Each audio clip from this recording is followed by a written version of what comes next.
Hello guys, अस्सलाम वालेकुम। तो मैं हूं सनी। तो आज अपने चैनल ग्लोरियस एजुकेशनल सिस्टम में आप सब लोगों का वेलकम करता हूं। तो दोस्तों, जो मेरा आज की वीडियो टॉपिक है वो है फिजिक्स एमसीक्यूज पार्ट 5। तो इसका पार्ट 1, पार्ट 2, पार्ट 3 और पार्ट 4 अल्हम्दुलिल्लाह अपलोड हो चुके थे और बहुत अच्छा रिस्पांस आप लोगों ने दिया था। इसी तरह पार्ट 5 पर भी आप रिस्पांस देंगे।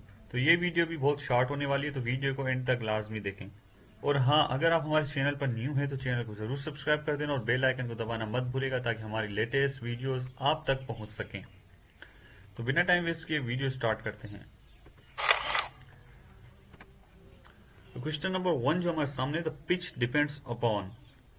देखिए, फर्स्ट क्वेश्चन है हमारा, पिच डिपेंड्स अपॉन। अब इसके अंदर क्रिकेट पिच की बात नहीं करा। अगर आप लोगों ने जैसे ही मतलब इस चैप्टर को पढ़ा होगा, पिच वाले को, पिच वाला कौन सा चैप्टर है, पिच की अगर बात की है, तो अगर आपको चैप्टर का अंदाजा नहीं हो रहा तो ऑप्शन देख के अंदाजा लगाएं। Speed, amplitude, frequency, echo. तो मतलब ये वेव साउंड वाले एक चैप्टर का ही एक क्वेश्चन है आप लोगों के सामने। द पिच डिपेंड्स अपॉन, बिल्कुल सिंपल, कुछ भी नहीं है, फ्रीक्वेंसी है। क्यों? क्योंकि आप ये इजीली है, ये सिर्फ एक लाइन का क्वेश्चन है। अब चलते हैं नेक्स्ट क्वेश्चन पे, लेकिन उससे पहले मैं बता देता हूँ, ये होते हैं एक आसान से क्वेश्चन जो आपको कॉमन सेंस में याद होने चाहिए। मीन्स कॉमन सेंस की बात है, ये याद होने चाहिए आप लोगों को। ठीक है दोस्तों, अब चलते हैं क्वेश्चन नंबर 2 पे। ये थोड़ा सा टफ होने वाला है। The centripetal force of a body in a circle is increase by dash.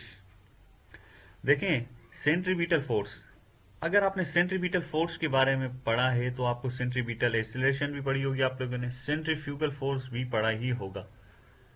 तो अब देखें, increase in its mass, decrease in its speed, increase in its length, decrease in centripetal. अब देखें, जो कंफ्यूज करने वाले ऑप्शंस हैं जिसमें से एक ऑप्शन ये आता है, डिक्रीज इन सेंट्रीपिटल। अब आप बोले यार सेंटीमीटर इधर भी लगा पड़ा तो सेंटीमीटर इधर, तो लाजमी बात है यही आंसर होगा। नहीं, ऐसा बिल्कुल भी नहीं है। देखें, सेंट्रीपिटल फोर्स का formula M V square upon R है शायद। F C is equal to M V square upon are.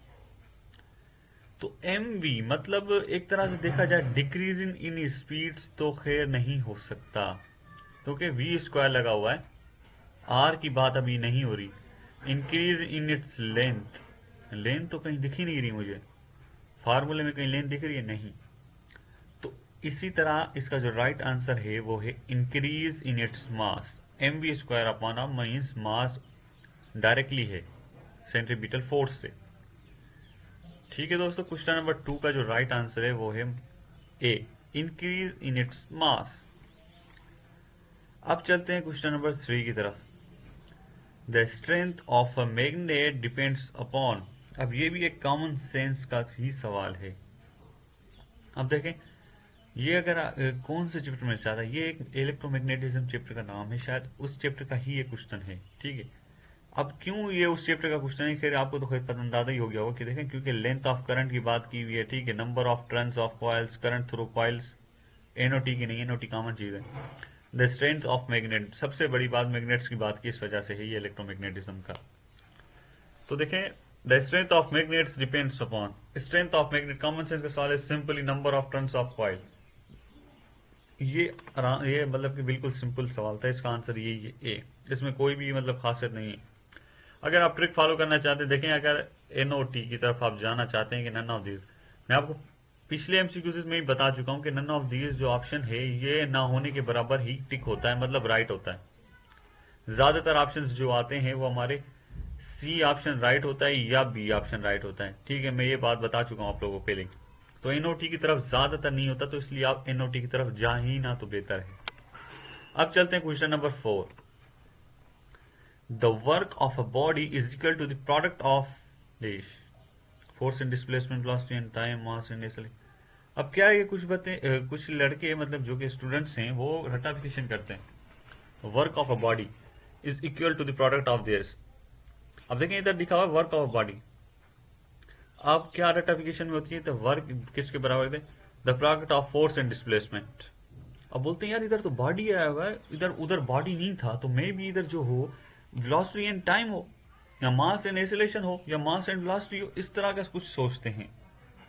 वो बोलते हैं यार यही चीज है आपको सोचने की। देखें, ये सिर्फ सिंपली आपसे वर्क का फार्मूला ही पूछ रहा है और कुछ भी नहीं है। तो सिंपली जो इसका राइट आंसर है, फोर्स एंड डिस्प्लेसमेंट इसका राइट आंसर है। अब ये ना देखें कि बॉडी लिखा हुआ है तो मतलब कि कुछ आ रहा था, इसको ना देखें कि बॉडी लिखा हुआ है तो क्वेश्चन शायद चेंज हो गया, कुछ हो गया। नहीं भाई, क्वेश्चन नंबर 4 का जो राइट आंसर है वो फोर्स एंड डिस्प्लेसमेंट ही है। ये सिर्फ वर्क का फार्मूला पूछ रहा है, W=F×D, और वर्क का यूनिट तो खैर आपको पता ही होगा, जूल। तो अब चलते हैं क्वेश्चन नंबर 5 की तरफ। Beta raise consist on dash, gamma rays positively charged in vacuum, negative charge in vacuum, beta rays। अब ज्यादातर जो पता है क्या करते हैं, माइनस कर देते हैं ये दो ऑप्शंस को, positively charge in vacuum, vacuum वाले ऑप्शंस को। बोलते हैं बीटा रेज वाली वैक्यूम कहां से मैच हो रहा है, शायद ये गामा रेज और बीटा रेज के अंदर कुछ हो, बीटा रेज कॉन्सिस्ट करेगी बीटा रेज पे ही, हर कोई ये सोचे और बीटा रेज पे टिक कर देगा। नहीं, ऐसा नहीं है। जो क्वेश्चन नंबर 5 है उसका सिर्फ एक ही राइट आंसर है, वो है ये निगेटिवली। ठीक है, तो शायद ये थोड़ा सा कंफ्यूज कर रहा है, गामा रेज बीटा रेज। ठीक है, तो इसका option D is the right answer, in vacuum के अंदर वाला जो। अब चलते हैं हम क्वेश्चन नंबर 6 पे, जो कि है नहीं। Thanks for watching, must subscribe our official YouTube channel glorious educational system. तो दोस्तों, होप वीडियो आपको अच्छी लगी होगी, तो चैनल को जरूर सब्सक्राइब कर देना और बेल आइकन को दबाना मत भूलिएगा ताकि हमारी लेटेस्ट वीडियोस आप तक पहुंच सकें। तो दोस्तों, इसी तरह मैं आपके लिए और न्यू पार्ट्स लेके आऊंगा वीडियोस के। तो ये 5 पार्ट्स है, बाकी अब 5 और रिमेनिंग है। तो वीडियो शॉर्ट सी थी, तो उम्मीद है आप लोगों ने एंड तक वीडियो लाजमी देखी होगी। इससे रिलेटेड अगर आपने पिछले पार्ट्स नहीं देखे तो आएगा बटन शो होगा, उस पर टिक करें, इससे रिलेटेड पार्ट्स पर जाएं और वो वीडियोस को देखें। उसमें मैंने कुछ टिप्स और ट्रिक्स भी बताई हैं और कुछ होमवर्क्स भी दिए हैं, उसका आंसर आप कमेंट सेक्शन में बता सकते हैं। अदरवाइज आप हमारे फेसबुक पेज ग्लोरियस राइट पे बता सकते हैं, या इधर ही कमेंट सेक्शन में ही बता सकते हैं। ठीक है दोस्तों, खुदा हाफिज, बहुत जल्द हाजिर होंगे न्यू वीडियो के साथ।